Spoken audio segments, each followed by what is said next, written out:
ആരാ? ദാവീദാന്ന് പറഞ്ഞാ മതി, അച്ഛനറിയാം.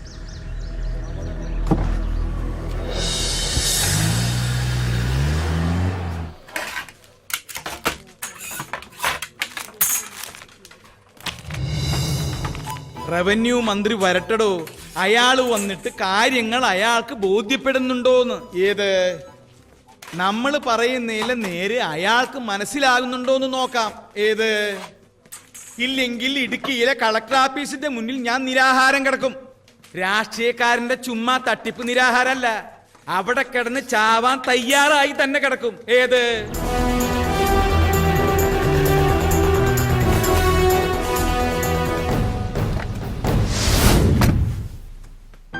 ആ എന്നാ നിങ്ങൾ ചെല്ല്. ഉച്ച കഴിഞ്ഞ് പ്രയർ ഹാളിൽ നമുക്ക് ഒന്നിച്ചിരുന്ന് ആലോചിക്കാം. ഏത് എന്നാ വിട്ടോ. എന്നതാടാ ദാവീദേ, നീ ഈ നാട്ടിലൊക്കെ തന്നെ ഉണ്ടോ? എവിടെയാ പൊട്ടിപ്പെണ്ണ്? വാ, അവക്കിത് എന്നാത്തിന്റെ കഴപ്പായിരുന്നു?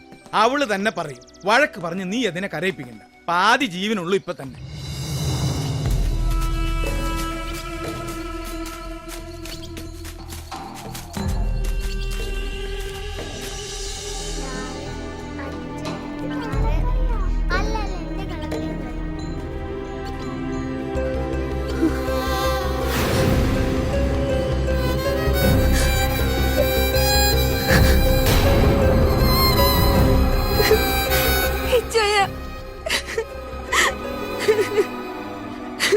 എന്നാ പണിയാ മോളെ കാണിച്ചേ?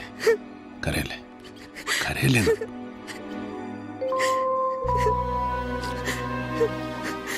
ഒരുത്തനെ കൊല്ലാൻ ധൈര്യം കാണിച്ചവളാന്നോ ഈ കിടന്ന് കാർന്നേ? കൂട്ടുകാരോടുള്ള സ്നേഹമൊക്കെ എനിക്ക് മനസ്സിലാവും, ആ ട്രാജഡി ഉണ്ടാക്കിയ പെയിനും. പക്ഷെ അതിന്റെ കണക്ക് തീർക്കാൻ ഒരുത്തനെ കൊല്ലാൻ ഇറങ്ങിത്തിരിക്കുമ്പോൾ നീ മറ്റൊന്നും ആലോചിച്ചില്ലേ? നിന്റെ ജീവിതം, നിന്നെ സ്നേഹിക്കുന്ന ചിലരുടെ മുഖം, അതൊന്നും ഓർമ്മ വന്നില്ലേ നിനക്ക്?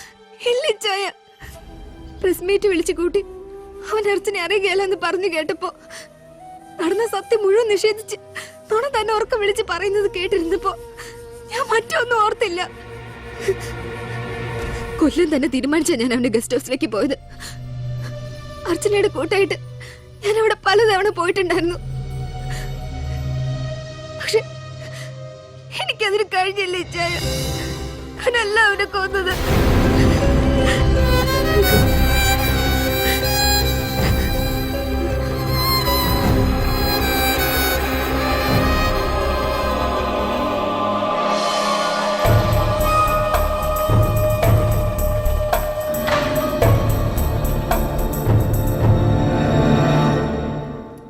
ആരാ? ഓ കുഞ്ഞ്, മുമ്പ് ഇവിടെ വന്നിട്ടില്ലല്ലോ. മെഡിക്കലില് പഠിക്കുന്ന. ചെല്ല് ചെല്ല്, ബെന്നി സാർ മുകളിലിരിപ്പുണ്ട്.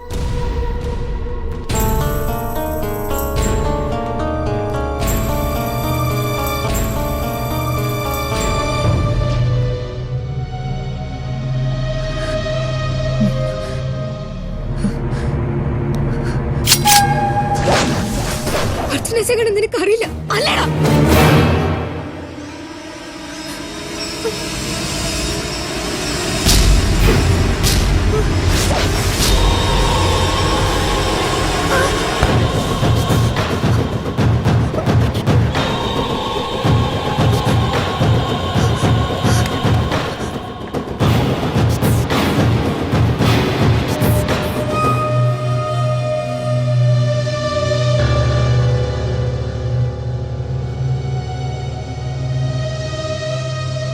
അവിടെ നിന്ന് ഓടി രക്ഷപ്പെടാനേ എനിക്ക് തോന്നിയുള്ളൂ.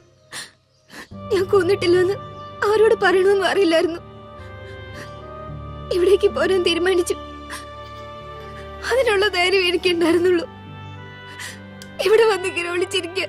എത്ര കാലം? പോലീസ് അറിഞ്ഞു കഴിഞ്ഞു. ഇന്ന് അവരിവിടെ എത്തും. നിന്നെ ഇവിടെ വെച്ച് അറസ്റ്റ് ചെയ്യുക. കൂട്ടത്തിൽ അതിന്റെ പേരിൽ അച്ഛനെ ഒന്ന് അവമാനിക്കുക. മോളിൽ നിന്നുള്ള ഓർഡർ അതാ. അത് വേണ്ടിച്ചായ ഞാൻ സറണ്ടർ ആകാം. നടന്ന കാര്യങ്ങൾ മുഴുവൻ ഞാൻ പോലീസിൽ പറയാം. വിശ്വസിക്കുകയല്ല. തന്നെയല്ല, നീ തന്നെയാണ് പ്രതിയെന്ന് വരുത്തി തീർക്കാൻ പോലീസിന് താല്പര്യമുണ്ട്. നീ അവിടെ ഉപേക്ഷിച്ച കത്തിയാ പ്രധാന തെളിവ്. അതിൽ ബെന്നിപ്പോളിന്റെ രക്തക്കര കണ്ടതായിട്ട് എഫ്ഐആറിലുണ്ട്. അതിന്റെ അർത്ഥം എന്തുവാ? അവര് തീരുമാനിച്ചു കഴിഞ്ഞു പ്രതിയെ. നിക്കട്ടെ, ഇപ്പൊ ചെന്ന് ചാടി കൊടുക്കണ്ട. അച്ചോ, ഞാൻ ഇവിടെ ഇവിടെ നിന്ന് കൊണ്ടുപോവാ. കുറച്ചുനാൾ സേഫ് ആയിട്ട് ഒരു സ്ഥലത്ത് നിൽക്കട്ടെ. ഇവളല്ല കൊന്നതെന്നുള്ള സത്യം തെളിയണം ദാവീദേ. തെളിയണം. തെളിയിച്ചേ മതിയാവും.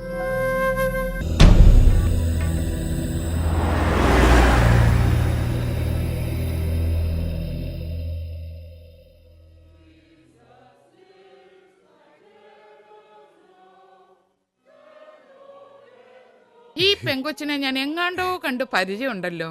അതിന് അമ്മാമ്മച്ചി കുവൈറ്റിൽ പോയിട്ടുണ്ടോ? ഈ കൊച്ചു ജനിച്ചെന്ന് നമ്മൾ നോക്കാം, അവിടെ ഇല്ലയോ? എവിടെയോ കണ്ടിട്ടുണ്ട്. അതെ, ഈ കൊച്ചിത് എവിടത്തെയാന്നാ? കരിമറ്റത്തെ. അവിടത്തെ റോസാമേലോ നമ്മുടെ പരുത്തിക്കാട്ട് ആൻഡോ ചായം കിട്ടിയിരിക്കുന്നേ. കരിമറ്റത്തെ പെമ്പിളേരെന്ന് വെച്ചാൽ ഏതാണ്ട് എല്ലാം ഇതുപോലെ ഇരിക്കും. ഈ കണ്ണും മുഖവും ഇതേപോലെ ഇരിക്കുന്ന എത്ര എണ്ണം അവിടെ നിൽക്കുന്നതെന്ന് അറിയാവോ? അമ്മാമ്മച്ചി വന്നേ, കാര്യങ്ങളൊക്കെ ഞാൻ പറഞ്ഞു തന്നേ. കൊച്ചിന്റെ തന്തയും തള്ളയും തമ്മി മുട്ടം വഴക്ക് നടക്കുക. ഇതിന്റെ അവകാശത്തെ ചുതി അടിയ. ഇവിടെ അപ്പനൊരു പാവ. തള്ളയുടെ വീട്ടുകാര് കൊച്ചിനെ റാഞ്ചിക്കൊണ്ടു പോകുന്നുള്ള പേടിയിൽ അയാള് ഒരു 2-3 ദിവസം അരമനയിൽ തിരുമേനുമായിട്ട് കാര്യങ്ങൾ സെറ്റിൽ ചെയ്യുന്ന അത്ര സമയം ഇവിടെ നിർത്തിയാൽ മതി. ആരും ഒന്ന് ചോദിച്ചാലും കൊച്ചിവിടെയുള്ള കാര്യം പറഞ്ഞേക്കരുത് കേട്ടോ. അമ്മാമ്മച്ചി താണ്ടേ പോലീസ് വന്ന് ചോദിച്ചാലും കൊച്ചു വിടില്ലെന്ന് പറയാവൂ. പോലീസോ? ആ പോലീസിന്റെ വേഷം ഇട്ടൊക്കെ അവന്മാര് വരുവേ. പിന്നെ ഇങ്ങ് വരട്ടെ, ചൂരലെടുക്കും ഞാൻ. അപ്പൊ പറഞ്ഞ പോലെ ഞാനങ്ങ് ഇറങ്ങു വന്നേ. വാടാ. അല്ല, പടത്തില് വന്ന അപ്പ് ഇഷ്ടം കഴിക്കാതെ എങ്ങനെയാ? അതൊരു പതിവാ. നിനക്ക് ഞാൻ പോണ വഴി മട്ടൻ ബിരിയാണി മേടിച്ചു തരാം. ഡാ, വല്ല ഏനക്കേട് ഉണ്ടായാ ഞാൻ വിളിക്കും. നീ സടേന്നിങ്ങി വന്നേക്കോ. ആ, മടത്തിന്റെ ഉള്ളിൽ ഇതൊന്നും പാടില്ലാത്തതാ. വാ വച്ചേ. പറഞ്ഞ കള്ളവെല്ലാം കേട്ടല്ലോ. ഒന്നും പൊളിച്ചേക്കരുത് എന്റെ പൊന്നു കുഞ്ഞേ. ആ പോയ കന്യാസ്ത്രീ ഉണ്ടല്ലോ, കൊടുവാളിൽ എന്നെ വെട്ടും. അതെനം കടുവായ. നോക്കിയും കണ്ടുമൊക്കെ നിന്നോണം. ഞാൻ പൊക്കോട്ടെ എന്നാ ചെന്നാട്ടെ.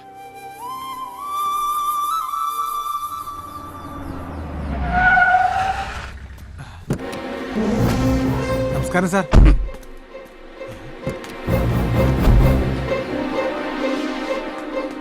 നിന്റെ സാറ് തന്നെടാ അപ്പിടാൻ മുട്ടിട്ട് ഓടുവന്നോ? നിന്റെ സാറ് കൊടുത്ത പണീന്റെ ഏതാണ്ട് അപ്പിട്ട പോലെയാ. ചെയ്തേ, നീ വെറുതെ തിങ്ക് ചെയ്യണ്ട. നീ ഏത് കാറിട്ടാലും ഞാൻ അടിക്കോ? അടിക്കല്ലേ, ഞാൻ ഫുള്ളാ. ഞാൻ പറഞ്ഞില്ലേ, ഫുള്ളാണേ ഫുള്ളാണേ കുഞ്ഞച്ചൻ ഫുള്ളാണേ ഫുള്ളാണേ. തനിങ്ങ ഒന്നേ പറയട്ടെ. ഇതെന്നെ യൂണിഫോമിൽ ഒന്നിരിക്കുന്നോ? തന്നെ ഒന്ന് ഇരുത്തി. അതിന്ന് ആദ്യം ഞാനൊന്ന് എണീക്കട്ടെ. വാ. അപ്പൊ എനിക്കിടണ്ട. അവ കുഞ്ഞച്ചന്റെ ഇടല്ലേ. ഡിക്കേ, താൻ എനിക്കിട്ടൊന്ന് പണിഞ്ഞു. ഞാനോ? ഞാൻ സാറിട്ട് എന്നാ പണിയാനോ? പൊട്ടം കളിക്കല്ലേ. മേലാപ്പിലിരിക്കുന്ന സകല പുല്ലന്മാരുടെയും വായിക്കിടക്കുന്ന തെറി മുഴുവനും കേട്ടിട്ടാ ഞാൻ ഇങ്ങോട്ട് വരുന്നത്. താൻ ഒരുത്തം കാരണം. ഡിക്കേ, താൻ ആ കൊച്ചിനെ അവിടെ കൊണ്ട് താത്തി. ഏത് കൊച്ചിന്? ഇയാൾക്ക് തന്നെ പറ്റി? ഡിക്കേ, ആനിയുടെ കാര്യമാണ് ചോദിക്കുന്നതെന്ന് തനിക്ക് മനസ്സിലാകാൻ മേലഞ്ഞിട്ടല്ല. തന്റെ വണ്ടി ഹൈറേഞ്ച് റോഡിൽ കിഴക്കമ്മല കയറി ഇറങ്ങിയത് വെറുതെ അല്ലെന്നും എനിക്കറിയാം. താൻ എവിടെ വേണേലും കൊണ്ട പാത്തു വെച്ചോ, പക്ഷേ വിത്തിൻ അവേഴ്സ് ഞാൻ അതിനെ പൊക്കിയിരിക്കും. ചതിയാ താൻ കാണിച്ചത്. വിശ്വസ്തനായ കൂട്ടുകാരൻ അങ്ങനെ കണ്ടതിന്റെ പേരില തല പോയാലും വെളിയിൽ മിണ്ടാൻ പാടില്ലാത്തൊരു ഡിപ്പാർട്ട്മെന്റ് രഹസ്യം തന്നോട് മാത്രമായിട്ട് പറഞ്ഞത്. സുപ്പീരിയേഴ്സിന് മുമ്പ് ഞാൻ നാറിയെങ്കിലും ആ പെണ്ണെന്റെ കൈക്ക് വരും. കിട്ടുമ്പോ ചവിട്ടി അതിന്റെ നാവി ഞാൻ കലക്കുകയും ചെയ്യും. താൻ പറിക്കും, പഴം പറിക്കും. തന്റെ ഡിപ്പാർട്ട്മെന്റ് രഹസ്യം ചോർത്തിയെടുത്തിട്ട് ഞാൻ ട്രഷറി കൊള്ള ചെയ്തിട്ടൊന്നുമില്ല. ഒരു ക്രിമിനലിനെ രക്ഷപ്പെടുത്തിയിട്ടില്ല. ഷീസ് എ ക്രിമിനൽ, ഒരു കൊലപാതക കേസിലെ പ്രൈം അക്യൂസ്ഡ് എന്ന് താൻ പറയും, തന്റെ ഡിപ്പാർട്ട്മെന്റ് പറയും. എന്നിട്ട് അതിനുള്ള തെളിവുകൾ നിരത്തും. സത്യം അതല്ലെന്നുള്ള പൂർണ്ണ ബോധ്യത്തോടുകൂടി ഒരു പാവത്തിന് ഫ്രെയിം ചെയ്യുകയും ചെയ്യും. ചെയ്ത് ശീലമുള്ളവരാ താനും തന്റെ വർഗവും. ഇത് പക്ഷേ ഡേവിഡ് സത്യം അറിഞ്ഞുപോയി. ഇനി കേരള പോലീസ് എന്ന ഗോലിയാത്തിനോട് ഈ ദാവീദാ യുദ്ധം ചെയ്യാൻ പോകുന്നേ. കവണെ കല്ലുവെച്ച് ഞാൻ നേറ്റിക്കടിക്കും. ബെന്നി പോളിന്റെ മുറിയിൽ നിന്ന് കണ്ടെടുത്ത കത്തി, അതായത് ആന എവിടെ കൊണ്ടുവന്നു എന്ന് പറയുന്ന കത്തി, അതിൽ ബെന്നി പോളിന്റെ രക്തക്കറ കണ്ടുവന്ന് FIR എഴുതി ചേർത്ത ആ തന്തയില്ലാ കഴിവേറുന്ന മോന്റെയും അവനെ കൊണ്ട് ആ മറ്റേ പണി ചെയ്യിച്ച ആ ഏമാന്റെയും, അവൻ ആരും ആയിക്കോട്ടെ, ചെന്ന് പറഞ്ഞേക്ക്. നിയമത്തിന്റെ കണ്ണാടിച്ചിലൂടെ സത്യം പുറത്തു വരുന്നത് വരെ അവൾ ഈ ഡേവിഡ് ജോണിന്റെ പ്രൊട്ടക്ഷനിലായിരിക്കും. ആ സംരക്ഷണ വലയം ഭേദിച്ച് അവളെ കൊണ്ടുപോവാൻ എന്റെ പൊന്നു രാജഗോപാല, അതുകൊണ്ടേ ഇയാളതെ ഇച്ചിരി കൂടെ മൂക്കണം.